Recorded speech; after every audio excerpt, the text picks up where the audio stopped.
મામા જય શ્રી કૃષ્ણ. જય શ્રી કૃષ્ણ. કેમ છે? મજામાં? મજામાં હો. તમને કેમ છે? બસ આ રહ્યો. કેમ અચાનક આવવાનું થયું?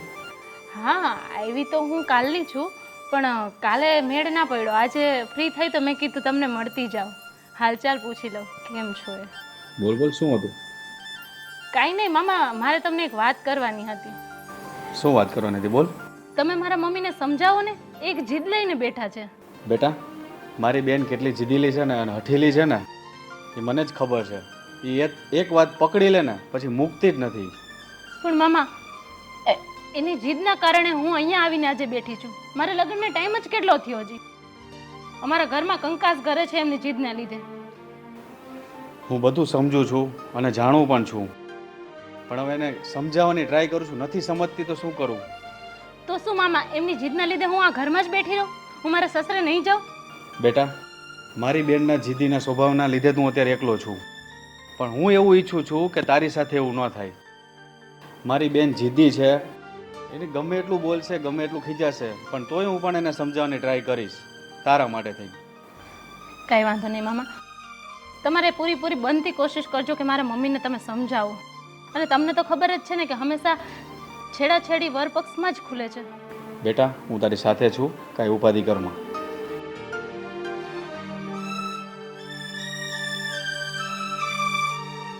મમ્મી, તમે શું કામ નથી માનતા? શું કામ આટલી ખોટી જીદ પકડીને બેઠા છો? કઈ જીદ અને શેની જીદની વાત કરે છે તું? હા, હા જીદ નથી, હા તો સાચી વાત છે. તારી સાસુ ન માને તો હું નમતું જોખું કેમ? હું દીકરીની માં છું એટલે? ના રે ના, એવું તો આજે નહીં બને ને કાલે નહીં બને. એવું ના હોય મમ્મી, એવું શું કામ વિચારો છો? વિચારવું પડે.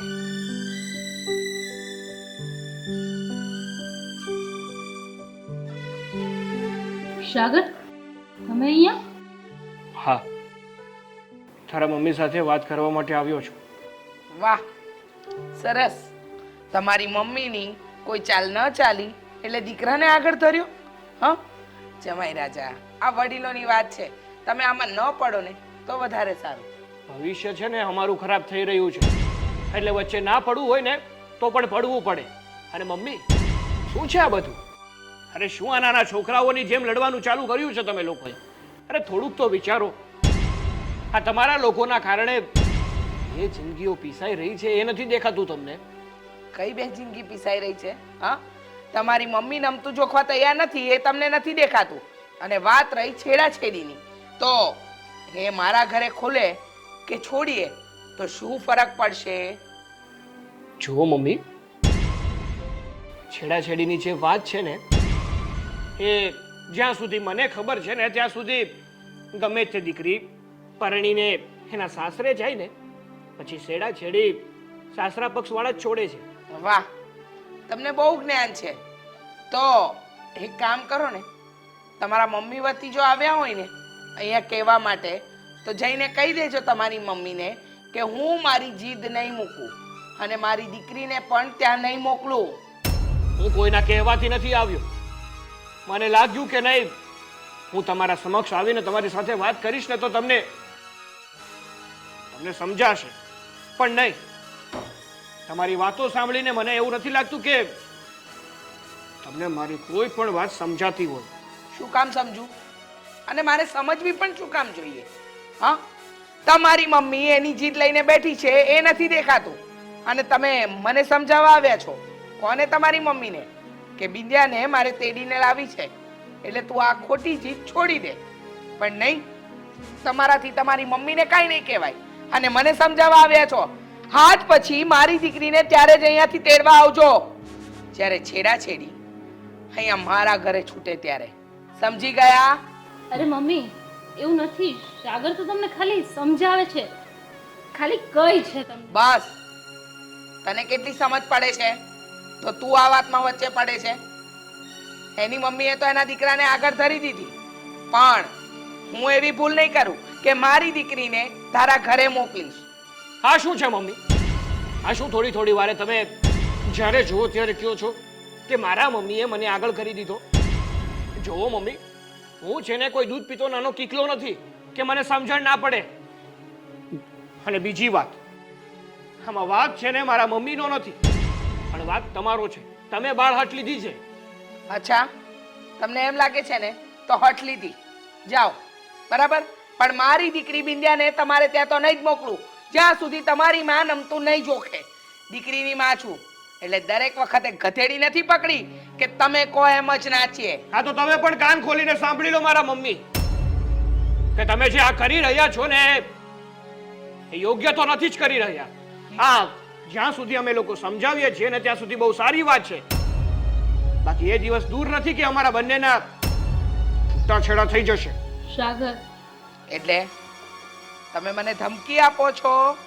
ધમકી નથી આપતો, તમને ચેતવણી આપું છું કે તમે જો શાનમાં સમજી જાવ ને તો એમાં તમારી દીકરીનું ઘર પણ બચી જાય અને બધા ખુશીથી એકબીજાને મળી પણ લે.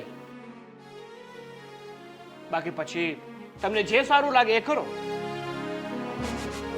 સાગર,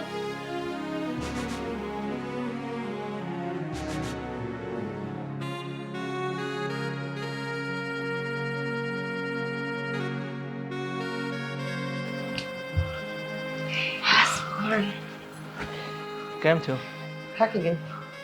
ભાવિતા? કેમ થયું? આ બધું કામ માથા પર આવ્યું એટલે હવે થાક લાગે છે ને?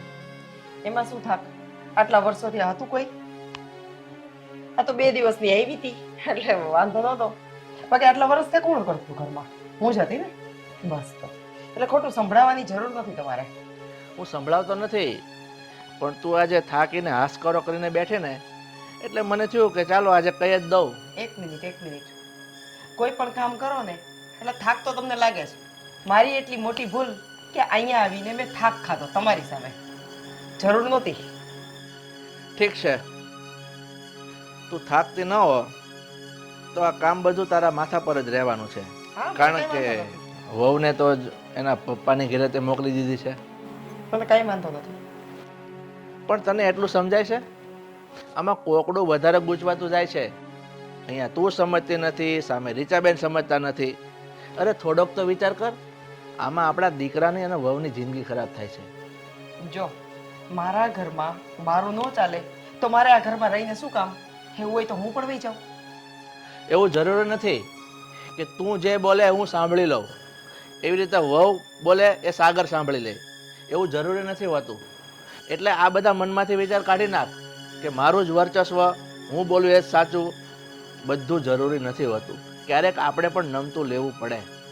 જો જે વાતમાં નમતું લેવાતું હોય ને એ વાતમાં તો લઈએ જ છીએ. અને આજે આટલા વર્ષો થઈ ગયા, તમે કોઈ દિવસ જોયું મને આવી રીતના જીદ કરતા? કે કોઈ દિવસ હું કાંઈ બીજું બોલી છું? જે વસ્તુ સાચી છે એ સાચી જ છે. એમાં તમે મને કદાચ ગમે તેટલી સમજાવશો, હું નહીં સમજું એટલે નહીં જ સમજું. હવે તમારાથી જે થાય એ કરવાની છૂટ છે. હું માનું છું કે તું ખોટી નથી, તું તારી જગ્યાએ રાઈટ જ છો. પણ સામેની વ્યક્તિ ન સમજતી હોય ને તો આપણે થોડુંક પાછું પગલું ભરી લેવાય. એમાં આપણે નાના ન થઈ જઈએ. આ એનો મતલબ તો એવો થશે કે પહેલી જ વખત, હજી તો લગ્ન થયા છે અને 4 દિવસ થયા છે. જો હું અત્યારે જ એની બધી વાત માનીશ એટલે હજી તો જિંદગી કાઢવાની છે ને. 4 દિવસે આવીને ઊભા રહેશે અને 4 દિવસે એની જીદ કરશે. એટલે દર વખતે આપણે શું નમતું ચોકવાનું? પહેલી વખત જે તમારી છાપ પડશે ને એ જ કાયમ રહેશે. એને લગ્નમાં તમને ખબર છે ને ઘણા બધા એવા નખરા કર્યા છે અને ત્યારે પણ તમે મને આ જ વસ્તુ સમજાવી હતી. મેં જાતું કર્યું હતું અને થઈને વધારે વાત. ચાલ માની લે કે આપણે જતું કરીએ ને એટલે કાયમ માટે જતું કરવું પડશે. પણ તું એક વાત સમજ, આ જતું આપણે વેવાણની સામે કરવાનું છે. એની દીકરી તો કોઈ પાવર કરતી નથી, એ તો કોઈ જીત કરતી નથી. એ જ મોટી વાત છે. અને એટલે જ હું આટલી શાંતિથી બેઠી છું કે એની મમ્મી આટલી જીદ કરે છે અને એની મમ્મીને છે ને દીકરીને સાસરે મોકલી દીધી ને તો બધું ભૂલી જવું પડે. અને આપણા ઘરમાં દખલગીરી કરવાની જો મેં એને એક વખત છૂટ આપી ને તો આ વસ્તુ કાયમ થશે ને. કદાચ એવું પણ બને કે જાતિ જિંદગીએ આપણે પણ છૂટું કરવું પડે. એક વાત સમજાવું છેલ્લે. માની લે કે આ વેવાણની જીત છે કે છેડા છેડી એના ઘરે છૂટે. ચાલો કઈ વાંધો નહીં, છોડી લેવા દે એની દીકરીના છેડા છેડી ત્યાં. પછી તો આપણા ઘરે એની દીકરી આવી જશે, આપણા ઘરમાં રહેશે. પછી એની મમ્મીની સાથે તને ન બનતું હોય તો આપણે કહેશું વેવાણને કે બેન હવે બાપા સીતારામ તમે મારું ઉમરું ન ચડતા. એવું આપણે પછી કહી શકશું. તમને શું લાગે છે? એનું એટીટ્યુડ, એનો પાવર જોઈને એવું લાગે છે તમને કે એ એક જ વસ્તુમાં દખલગીરી કરશે? કાલ સવારે ઘરમાં આવી આ વસ્તુ માની લીધી આપણે ચાલો નમતું મૂકી દીધું મેં. તો કાલ સવારે બીજી વસ્તુ લઈને આવશે અને ત્રીજી વસ્તુ લઈને આવશે, ચોથી વસ્તુ એવી પણ લઈને આવશે કે તમારી સાસુ અથવા તો તમારી ઘરવાળી છે મને આ ઘરમાં નથી ગમતી, તમે શું કામ રાખો છો એને કાઢી મૂકો, છૂટું કરી નાખો એની સાથે. તો તમે તો કહેશો હા એની મમ્મી કહે છે એટલે આપણે કરવું પડશે. તો તમે બધી એની વાત માનીને રાખો, હું એની એક પણ વાત નહીં માનું. અને આ વાત તો કોઈ પણ કાળે નહીં માનું, નહીં માનું, નહીં માનું ને નહીં જ માનું. તમારે જ્યાં લખવું હોય ત્યાં લખી લ્યો, જે સમજવું હોય એ સમજો, જે કરવું હોય તે કરી લ્યો. અને આ વાત ઉપર હવે હું મહેરબાની કરી તમને હાથ જોડું, મારી સાથે કોઈ પણ જાતની દલીલ ન કરતા, બરાબર?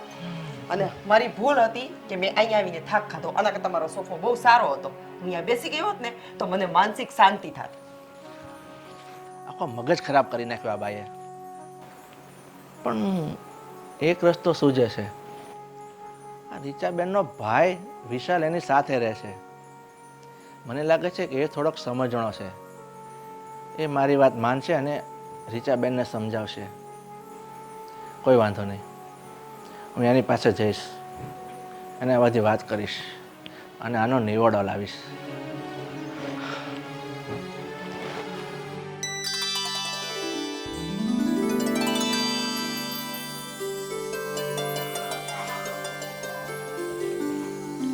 આજે સુધી આવ્યો ને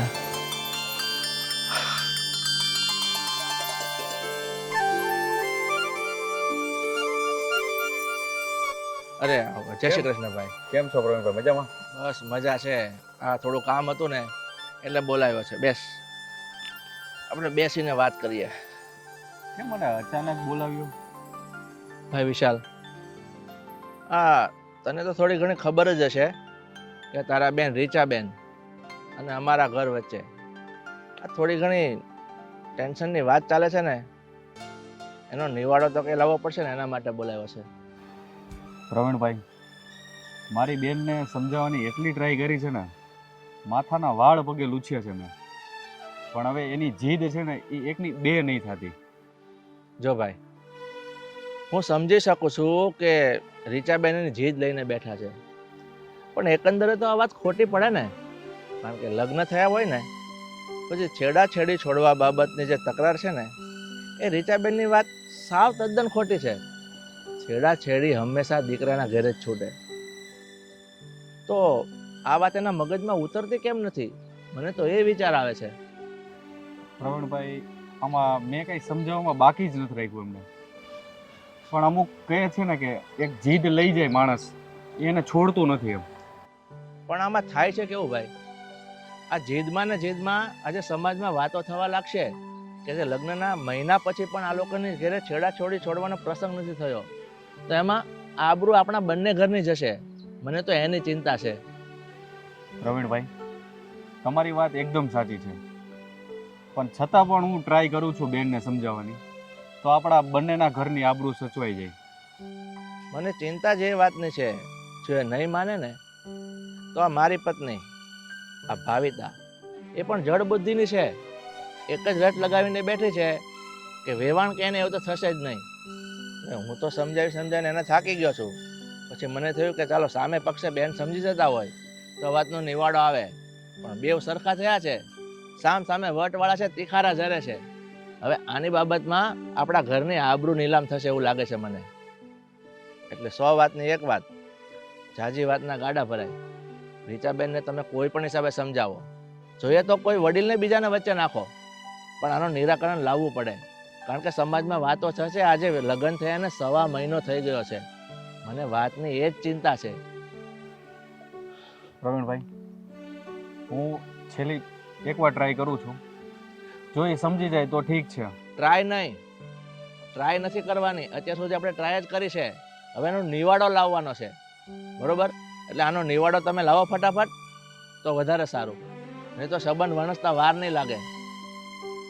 પ્રવીણભાઈ, હું સમજી શકું છું કે હંમેશા છેડાછેડી સાસરિયામાં જ છૂટે, પણ એને એમ છે કે એની મોટી દીકરીના ઘરમાં છેડાછેડી છૂટી એટલે કે એના મગજમાં ઢૂસું ઘરી ગયું છે.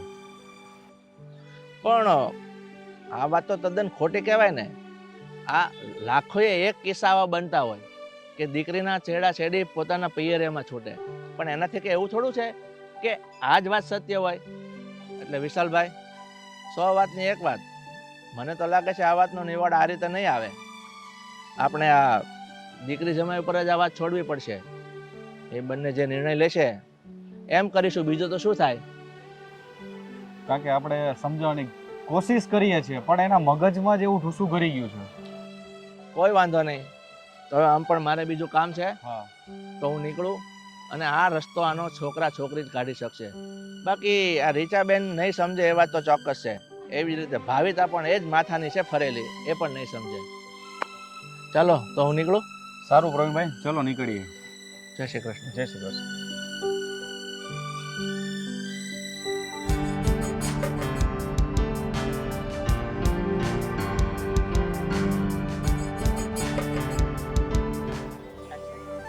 હવે તો મને સમજ નથી પડતી કે મારે શું કરવું.